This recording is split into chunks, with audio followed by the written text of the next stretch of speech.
자, 풍자와 해학 가보도록 하십시다. 자, 우리 문학에서 미적 범주를 네 가지로 나눌 수 있는데, 이렇게 나눠서 우측 끝으로 가면은 분열, 왼쪽 끝으로 가면은 화합, 이렇게 되겠죠.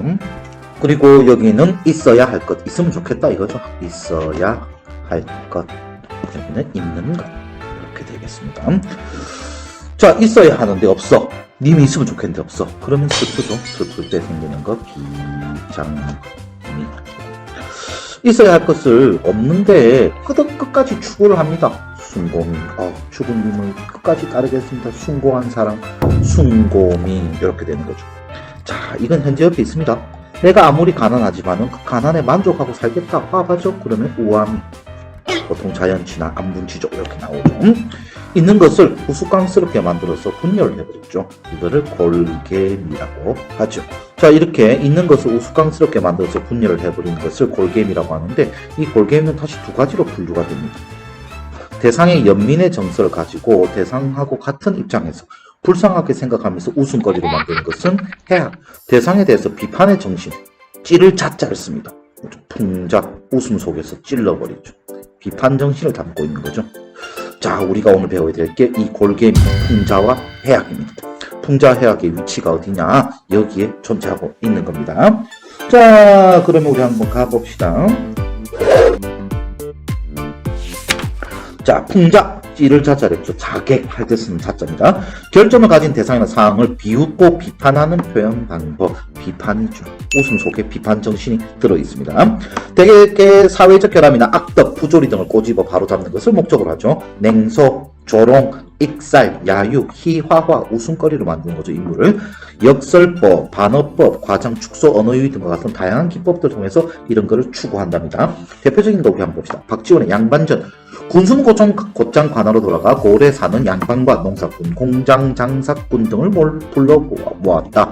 여기서 공장은 기술자들이죠. 자, 그러고 나서 군수는 부자를 높은 자리에 앉히고 양반은 마당 아래에 서 있게 하였다. 그러고는 증서를 만들기 시작했다. 양반은 절대 천한 일을 해서는 안 된다. 늘 예사람 뜻을 받들고 본받아야 한다. 5경이면은 일어나 촛불을, 새벽이죠. 3경이 새벽 1시니까 5경이면 새벽 5시쯤 일어나 촛불을 켜고 앉아 마음을 가다듬으며 눈끝으로는 코끝을 내려다보고 무릎을 꿇어 발꿈치는 궁둥이를 받친다. 동네 박의 그냥 책 이름입니다. 마치 얼음 위에 박을 굴리듯 아주 쉽게 유연하게 술술술 굴리듯 술술 외워야 한다. 배가 고파도 참아야 하고 추움부터 견뎌야 하며 가난이란 말을 입 밖으로 꺼내서는 안 된다. 이를 부딪히며 뒤통수를 손가락으로 탁탁 두드리고 입안에 침을 머금고 양치질하듯 입맛을 다신 뒤에 삼켜야 한다. 소매자락으로 휘양을 닦아 먼지를 털어서 털 무늬를 일으키고 세수할 때는 주먹을 문질러 씻지 말아야 하며 양치질에서 입에 냄새가 나지 않도록 해야 한다. 호장이 이 증서를 다 읽고 나서 부자는 한참 동안 멍하니 생각에 잠겨있다. 말했다. 양반이란 게 겨우 이것뿐입니까? 뭔 개소리야! 듣기에 양반은 신선이나 마찬가지라고 하던데 겨우 이것뿐이라면은 그 많은 곡식을 바치고 산 게 너무 억울합니다. 그러니 좀 더 좋은 쪽으로 고쳐주십시오. 증서에는 양반의 허례허식, 쓸데없는 거, 체면 차리는 데만 집중하는 양반의 모습이 나타나 있죠. 이를 통해서 허례허식, 형식적 관념의 얽매인 양반 모습을 풍자하고, 이것뿐만이 아니죠. 이 양반을 사려고 하는 부자도 비판하고 있는 겁니다. 돈으로 신분을 살려고 하는, 돈이면 다 돼, 얼마면 돼 하는 이런 부자도 비판하는 겁니다. 물론 주된 비판의 초점은 양반에 담겨 있는 거죠. 근데 쌤 웃음이 없는데 그렇죠. 근데 여기에는 조금 더 가면은 그 서술자의 냉소적인 태도, 그리고 뒷부분에 가면은 그 양반과 이 부자의 희화화되는 부분들이 나옵니다. 이 부분은 잘 안 드러나네, 그죠? 여기는 비판이 좀 더 강하게 드러나고 작품 전체로 보면은 요 웃음이 들어가기 때문에 풍자가 됩니다. 최만식의 미스터 방, 이 작품이 나왔네요. 가봅시다. 왜 미스터 방이냐? 사람 주인공 이름이 방삼복입니다. 코가 삐뚤해서 코삐뚤이 방삼복이죠. 이런 옌병할 이런 비속어를 통해서 웃음을 유발하죠. 그놈의 경제겐 다 어디로 가 뒤졌어. 독립은 우라진다고 독립을 한다. 우리 방삼복이는 독립에 대해서 부정적입니다. 왜? 자기 먹고 살기 힘드니까. 석양 때 신기료, 신을 기워줍니다. 신기우세요. 신기료 한다고 신기료. 요즘 지금 구두 닦는 사람. 괴짜 어깨에 맨채 홧김에 막걸리청으로 들어가서 서너 발 들이키고는 그는 그렇게 개걸거렸다. 그럭저럭 9~10월도 열흘이 되고 서울 거리는 미국 병정이 꼬마차, 집차조 함께 그득히 퍼졌다. 그 미국 병정들이 거리를 구경하면서 혹은 물건을 사려면서 말이 서로 통하지 못하여 답답해하는 양을 보고 삼복은 무릎을 탁 쳤다. 삼복이가 일제강점기 때 집 나와가지고 중국, 일본도 왔다 갔다 하면서 영어를 좀 할 줄 압니다. 자, 그래서 자기가 통역을 하겠다 이거죠. 미국 장군은 담뱃대를 집어들고 기물스러워하면서 신기한 물건으로 생각하면서 연방 들여다보다가 값이 얼마냐고 How much 하고 묻는다. 담뱃대 장수 연값은 30원이라고 소래기만 지른다. 알아들을 턱이 없어서 고개를 깨웃거리면서 다시금 How much만 찾을 것을 기에 쪼을치라고 삼복이가 나지키 30원. 베스킨라빈스 하여 주었다. 획 돌려다 보니 can you speak? 하면서 사뭇 끌어안은 듯이 반가워하는 양이라니. 아스러지도록 손을 잡고 흔드는데 질색할 뻔하였다. 직업이 있느냐고 물었다. 방금 실직하였느라고 대답했다. 그럼 내 통역이 되어주겠냐고 물었다. 그렇겠느라고 대답하였다. 이 자리에서 신기로 장수, 콧빗두리 삼복이 이렇게 별명까지 붙이는 거, 이런 것들에서 웃음을 유발하는 거죠. 삼복이 미스터 방으로 승차하여 S라는 주둔군 소위의 통역이 되었다. 주급 15월 210원가량. 210원이라 당시 순사 월급이 1930년대 순사 월급이 21원, 지금은 1945년이니까 그래도 그죠? 21원에 비하면 몇 배입니까? 그죠? 엄청난 돈이다. 그죠? 준다고 했습니다. 이렇게 우수 대상을 이렇게 콧빗dur이 이렇게 만드는 것을 희화화라고 그러죠. 이런 식으로 해서 우스꽝스럽게 만듭니다. 웃음 속에서 비판을 하죠. 누구를? 방상복이가 독립에 대한 개념도 없고 독립을 해도 좋지 않다 생각하고 자기의 이익만 추구하는 이기주의자죠. 친미파가 돼서 권세를 누립니다. 안녕히 계세요, 여러분. 그러다가 마지막에는 스미스 소에게 어퍼컷을 맞고 뻗는데 그 이야기는 직접 읽어보세요. 재밌습니다. 이런 것들을 비판하기 위한 것이죠. 자, 방산복은 역사에 대한 올바른 인식, 독립에 대해서 아무런 의식이 없습니다. 권력에 기생하여 살아간다. 여기서 권력은 미국, 스미스 소이죠. 이런 모습을 통해 기회주의적인 인물을 비판하고 있죠. 이러한 인물이 대접받는 부조리한 사회 현실까지도 비판하고 있습니다. 웃음 속에서 풍자하고 있죠. 자, 모의고사에서 뭐라고 나오냐? 풍자적 서술, 웃음이 약간 들어가야 되죠. 인물의 행위를 비판하고 있다. 작가는 풍자적 묘사, 인물을 웃기게 묘사하는데 희화화라고 한다고 그랬죠. 이렇게 해서 허위의식을 드러내고 있다. 돈을 받고 죄를 눈 감아주던 당시 모습을 부패한 이렇게 풍자하고 있다. 이런 식으로 선택지가 나온답니다. 자, 우리 해학을 가봅시다. 익살스러운 말이나 행동으로 웃음을 유발하는데 여기에는 그 대상에 대한 연민, 공감, 돌아서면은 자기도 같은 처지거든. 이런 것들입니다. 흥부널부전에서 흥부에 대해서는 똑같이 웃음거리 만듭니다. 흥부 모습 보면 거의 거지거리죠. 여기서 아주 웃음거리, 희화화를 하지만은 이걸 읽는 당시 농민들도 흥부처럼 가난합니다. 그래서 흥부의 가난에서 웃었지만은 그 속에는 연민, 아이고 나도 가난하지, 이런 공감 같이 있는 거죠. 반대로 놀부는 똑같이 희화와 웃음거리를 만들지만은 이 분홍에 대한 비판 정신이 들어있는 거죠. 풍자죠. 그래서 흥부전이 풍자와 해학을 잘 보여주는 그런 작품이다 라는 것이죠. 바로 나오네요.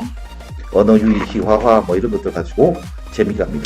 방안이 넓든지 말든지 양주 두 부부입니다. 두 부부가 들어누워 기지개를 켜면 발은 마당으로 가고 대고리, 머리죠. 대가리는 뒷곁, 맹자 아래 대문하고, 맹자는 장님, 대문하고 뒷곁으로 바로 장님도 찾을 수 있다. 이런 뜻이죠. 엉덩이는 울타리 밖으로 나가니 동네 사람들이 출입을 하다가 이 엉덩이 불러들이소, 엉덩이 집어넣어라, 이런 말이죠. 흥보가 듣고 깜짝 놀라 대성통곡 우는 소리. 이 집이 얼마나 좁던지 집이 이렇게 있으면은 머리는 뒷마당으로 가가지고 지나가는 장님들하고 만나고, 그죠? 엉덩이는 이렇게 튀어나오고, 그래서 온 사람들이 엉덩이 집어넣이소라고 이야기를 한답니다. 과장법이죠. 집이 암만 작아도 이럴 리는 없죠. 매우 비좁은 오두막에 사는 흥부운 내외 부부의 모습을 과장되게 묘사하여 비극적인 상황을 웃음으로 표현하고 있는 그런 내용입니다. 그렇죠. 해악의 또 한 특징은 뭐냐면 아주 슬픈 비장한 그런 상황, 비극적인 상황인 것을 웃음으로 넘어가는, 건강한 웃음으로 넘어가는, 이것도 우리 해악의 또 다른 특징입니다. 김유정의 봄봄이 나오네요. 한번 볼까요? 이 자식아, 이러다 말면 누굴 망해놓을 샘속이냐 속셈이냐, 이 대가리를 까놓을 자식.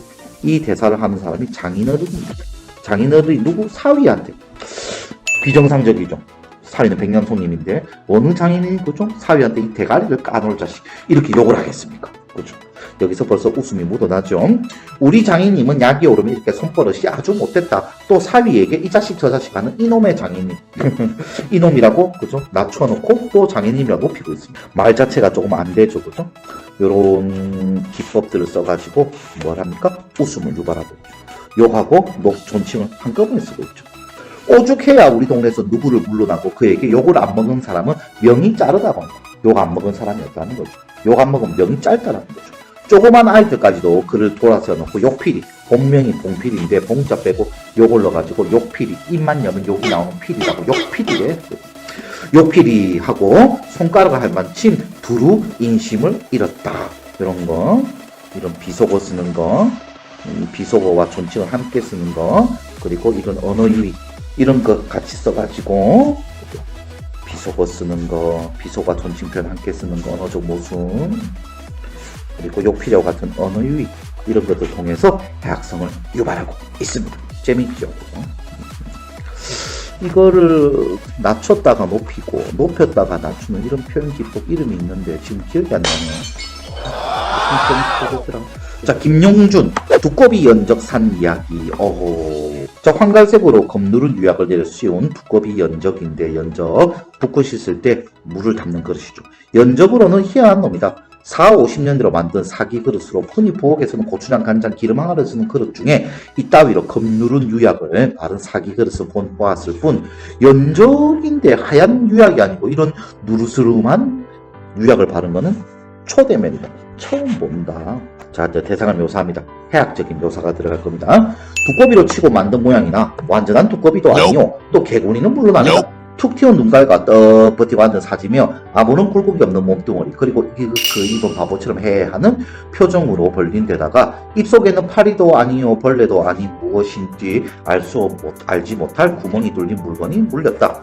콧구멍은 금방이라도 벌름벌름한 것처럼 못나게 뚫어졌고 등어리는 공문위에 이르기까지 석줄로 두드러기가 솟은 듯 쭉 내려 얼거가게 만들었다. 그리고 유약을 가진 재줄 다 뿌려가면서 얼룩얼룩하게 내려보는데 그것도 가슴편에는 다소 희끄물끄한 효과를 내게 해서 구석구석이 정교하다니보다는 못난 놈의 재줄을 풀 대로 뿌린 것이 한층 더 사랑스럽다. 아니 못생겼다고 실컷 이야기해놓고 사랑스럽대. 공감하고 있죠? 연민의 정사 조금 들어있죠? 이런 게 해악입니다. 대상을 우스꽝스럽게 묘사를 해놓고서는 공감, 연민의 정서를 보여주는 거, 이런 거를 갖다가 우리가 해악이라고 하죠. 인물들의 행위를 과장해서 웃음을 유발하면 해악성, 언어 율통에서 웃음을 유발해 해악성, 인물의 외양을 이런 식으로 열거해서 우스꽝스럽게 묘사를 해 해악적, 이렇게 이야기를 하는 거예요. 자, 웃음을 유발하면은 골개미, 그 중에서도 해악과 풍자로 나눠진대. 같이 어울려서 우스꽝스럽게 희롱한다. 찌를 작전이다. 웃음 속에서 비판 정신이 있죠. 그래서 동정적 웃음이냐, 공감적 웃음이냐, 그러면 해악, 비판적 웃음이다. 그러면 풍자, 이렇게 되는 것입니다. 자, 이렇게 해서 우리가 전체 이거 다 봤네요. 자, 오늘 여기까지 문법 마치겠습니다.